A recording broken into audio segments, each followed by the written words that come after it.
Hi, folks. It's Ryan Mallory from Skinner Group. I wanted to take a moment to thank some of the businesses that you'll see on the screen that help make it possible that we do these kind of things, both video and tracking crime in Southern Oregon. It's getting a lot warmer out, yes. And there's probably some things that every year that we discuss in Skinner Group, and a pretty good list of them. But this one's dedicated to our pet peeps, because our pet peeps, they love when we joke about them, I'm sure. So this will be in Southern Oregon pet lovers as well. But with the heat coming on, you can't be leaving your dog in the car. No, the dog left in the vehicle is a very hot point. Last summer and the summer prior, we would get angry posts saying to the person who left the dog in the car, and then for 15, 20 minutes, everybody's saying, break the window, save the dog, burn the car, kill the owner. You know, I mean, just... Jeez. Oh, it got rough. it got real rough, and so we like to cover it one time. Yeah. So, people do understand. I have seen animals left in vehicles, and just seconds after the owner walks away, I shouldn't be running up to a car and busting the window in. I mean, if the animal's not in grave danger at that moment, give it some time, contact the store, call the police, have the police come down.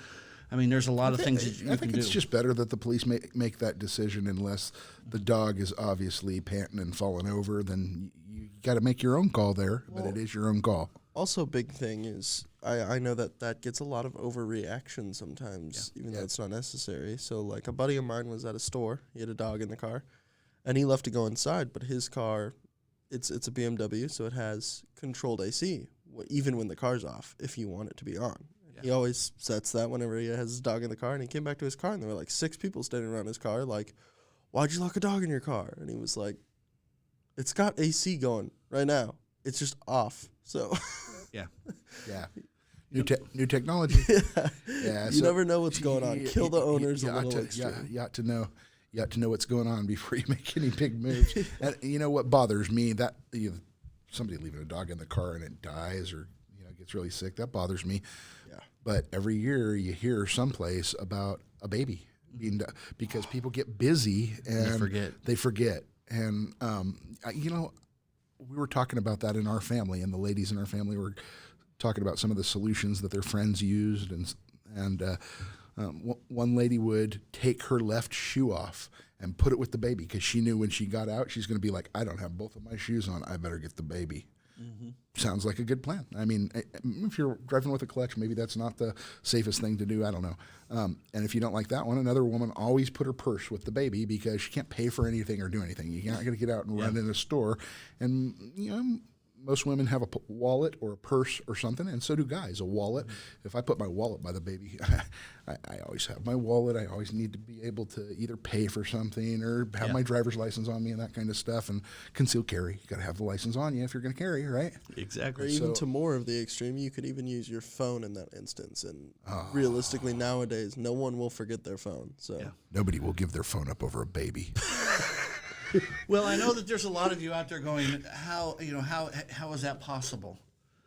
And I can't answer that question, because I have a hard time wrapping my mind around it myself. But every summer, you hear it happen in a handful of times throughout the country of, somebody's going through so much stress, or something's going on, or they're on the phone and they get into an argument with somebody, or they're running late, and they just often leave this little baby sitting in a vehicle, and there have been kids that have died. Horrible. Yeah, it's sad.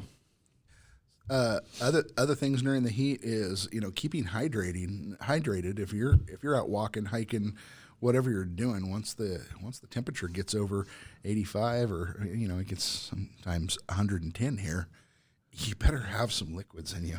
Yeah, and liquids isn't. This is not liquids. That doesn't hydrate you. I mean, it is liquid, but it's not going to hydrate you very well. You need to drink water, and you need to get electrolytes in your system. Water first, electrolytes if you're sweating and you're outside for long periods of time. Yeah. Seen people with heat stroke. It did not look fun. They were sick as heck. Yeah, I've had heat stroke twice. And it's not fun. Trust me. Just drink some water. Yeah. Well, right. as one of my favorite actors, and he was also a star football player, Bobby Boucher. And he was talking about the dehydration. And it is ugly because his daddy died of the dehydration. Okay. Well, that was the first story. The second story was his dad chasing a voodoo woman in New Orleans.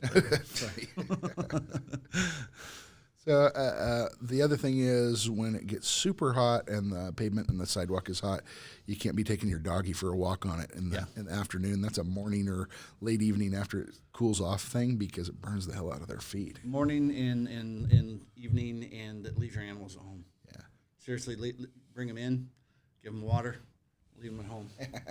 Thanks for tuning in to the Scanner Group Crowdsourced Crime and Safety Podcast with Ryan Mallory and Jared Bannery from ThiefHunter Labs.